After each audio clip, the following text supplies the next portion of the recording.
হরে কৃষ্ণ। আমি অলোক।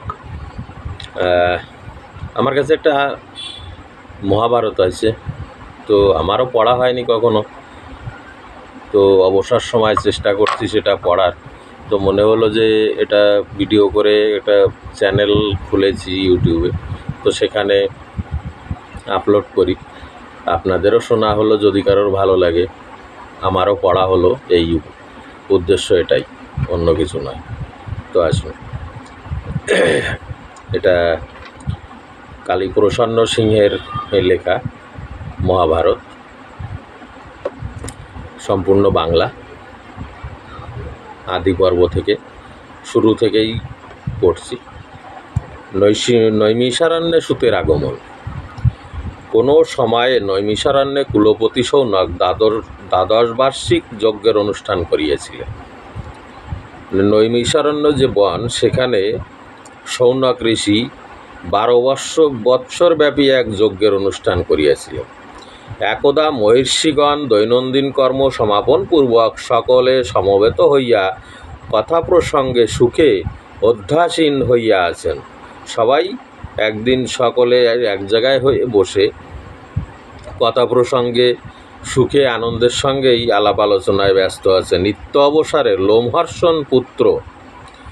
লোমহর্ষণ মুনির পুত্র পৌরাণিক সৌতি অতি বিনীতভাবে তথায় উপস্থিত হইলেন।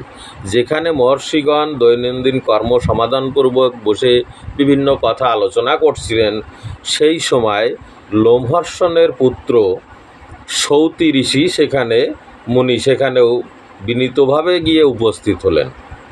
নৈমিষারণ্যবাসী ঋষিগণ তাহাকে অভ্যাগত দেখিয়া অত্যাশ্চর্য কথা শ্রবণ করিবার নিমিত্ত চতুর্দিকে বেষ্টন করিয়া দণ্ডায়মান রহিলেন। তাকে আসতে দেখে এবং তিনি যখন পৌঁছলেন, তখন তাকে ঘিরে ধরে সমস্ত ঋষিরা যে নূতন কিছু শ্রবণ করব, এই আশায় তাকে ঘিরে দাঁড়িয়ে রইলেন। উগ্রশ্রবা সৌতি কৃতাঞ্জলি পুটে তাহাদিগকে অভিবাদন করিয়া তপস্যার কুশল জিজ্ঞাসা করিলেন। উগ্রশ্রবা এবং সৌতি দুজনেই কৃতাঞ্জলি পুটে তাহাদিগকে অভিবাদন করলেন এবং তপস্যার কুশল জিজ্ঞাসা করলেন। তাহারাও অতিথির যথোচিত পূজা করিয়া বসিবার নিমিত্ত আসন প্রদানপূর্বক আপনারাও যথাস্থানে উপবেশন করিলেন। উগ্রশ্রবাকে বসতে দিয়ে এবং সৌতি ঋষিকে বসতে দিয়ে তারাও নিজেরাও সেখানে বসলেন। অনন্তর সৌতি নির্দিষ্ট স্থানে উপবিষ্ট হইলে ঋষিরা তাহাকে বিশ্রান্ত দেখিয়া কথা প্রসঙ্গে জিজ্ঞাসা করিলেন, হে কমললোচন সুতনন্দন, কারণ তিনি সুত ঋষির পুত্র, তাই সুতনন্দন বলে অভিহিত করেন, এখন কোথা হইতে আসিতেছ এবং এতকাল কোন কোন স্থানেই বা পর্যটন করিলে তাহা আনুপূর্বিক সমুদায় বলো। মানে এতদিন তুমি কোথায় ছিলে এবং এখন কোথা থেকে আসছো, সেটা তাঁরা জিজ্ঞাসা করলেন। সৌতি এরূপ জিজ্ঞাসিত হইলে অতি শান্ত প্রকৃতির ঋষিদিগের সমক্ষে কহিতে লাগিলেন, হে মহর্ষিগণ, আমি মহাত্মা জন্মেঞ্জয়ের সর্পযজ্ঞে আগমন করিয়াছিলাম। আমি জন্মেঞ্জয় যে সর্প যজ্ঞ করেছেন, সেই যজ্ঞে আমি গিয়েছিলাম। তথায় বৈশম্পায়নের মুখে কৃষ্ণ দ্বৈপায়ন প্রোক্ত মহাভারতীয় কথা শ্রবণ করিলাম এবং সেখানে গিয়ে বৈশম্পায়নের মুখে, ঋষি বৈশম্পায়নের মুখে কৃষ্ণ দ্বৈপায়ন প্রোক্ত মানে বেদব্যাস যে মহাভারত রচনা করেছেন, সেটা তার মুখে শ্রবণ করেছে।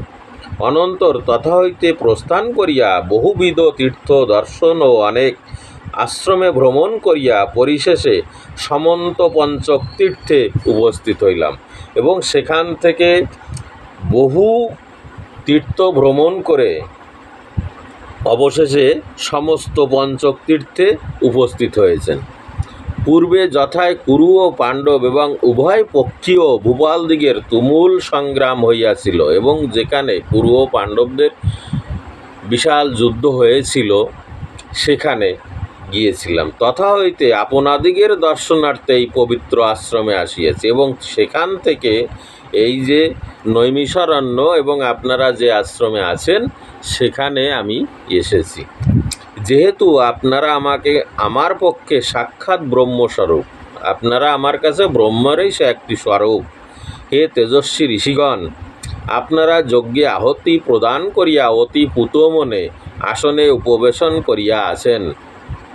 অনুমতি করুন, সর্বসম্বন্ধীয় পৌরাণিকী কথা কি ভূপতিদিগের ইতিবৃত্ত বা ঋষিদিগের ইতিহাস ইহার মধ্যে কি বর্ণনা করিব। আপনারা আমাকে অনুমতি করুন, কি শ্রবণ করতে চান বিভিন্ন কাহিনী থেকে আমি সেটা বলবো।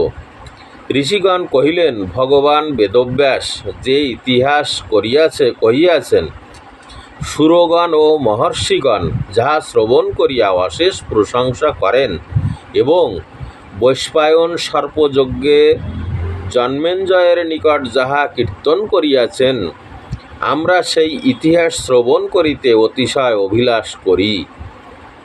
মহর্ষি বৈশ্বায়ন সর্পযজ্ঞে জন্মেঞ্জয় যে সর্পযজ্ঞ করেছেন সেখানে তিনি কি শ্রবণ করিয়েছেন জন্মেঞ্জয়কে, সেটাও তুমি শ্রবণ করেছ, অতএব সেটা আমাদের কাছে বলো। কারণ যাহা সকল উপাখ্যান হইতে শ্রেষ্ঠ ও নানা শাস্ত্রের সার সংকলন করিয়া রচিত ও বেদ চতুষ্টয়ের অনুগত হইয়াছে এবং যাহাতে আত্মতত্ত্ব বিষয়ক সম্যক মীমাংসা আছে, তাহা শ্রদ্ধা ও ভক্তি সহকারে শ্রবণ করিলে পাপভয়ের নিবারণ হয়। কি বলছে?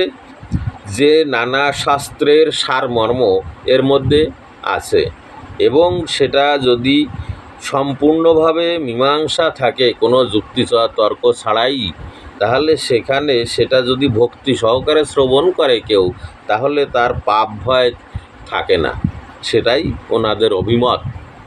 ঋষিগণের প্রার্থনা বাক্যে সন্তুষ্ট হইয়া উগ্রশ্রবা কহিলেন, যিনি এই অখণ্ড প্রকাণ্ড ব্রহ্মাণ্ডের আদি পুরুষ ও অদ্বিতীয় অধীশ্বর, যিনি স্থাবর জঙ্গম সকলের স্রষ্টা ও পাতা অর্থাৎ বিশ্বপালক, যিনি শাস্ত্রে যাহাকে একমাত্র পরমব্রহ্ম বলিয়া নির্দেশ করে, যাহার প্রীতির নিমিত্ত কেহ প্রজ্বলিত হুতাসনে মন্ত্র উচ্চারণপূর্বক বারংবার আহুতি প্রদান করিতেছে, যাহার সাক্ষাৎকার লাভ প্রত্যাশায় কেহ বা শত শত বৎসর নির্জনে একান্ত মনে ধ্যান মনন ও অতি কঠোর ব্রতাদির অনুষ্ঠান করিতেছেন, কেহ বা মায়া প্রপঞ্চস্বরূপ সংসারে বিরক্তিভাব প্রকাশ করিয়া যাহার উপাসনার নিমিত্ত আত্মীয় স্বজন সকলকেই বিসর্জন করিয়া অরণ্যে অরণ্যে ভ্রমণ করিতেছেন,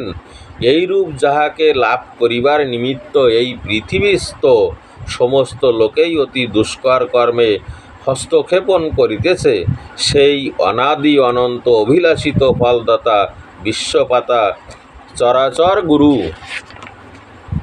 হরির চরণে প্রণিপাত করিয়া বেদব্যাস প্রণীত অতি পবিত্র বিচিত্র ইতিহাস বর্ণন করিব। এই বিশাল মহিতলে কত শত মহাত্মারা ওই ইতিহাস কহিয়া গিয়াছেন, অনেকেই কহিতেছেন এবং ভবিষ্যৎকালেও বলবেন। ব্রাহ্মণেরা বহু কষ্টে অভিনিবিষ্ট চিত্তে সংক্ষেপে বা সবিস্তরে যে বেদ অধ্যয়ন করিয়া থাকেন, যাহা জ্ঞানের একমাত্র সীমা, সেই বেদশাস্ত্রের অনুগত করিয়া এই ইতিহাস মহাত্মা বেদব্যাস কর্তৃক বিরচিত হইয়াছে।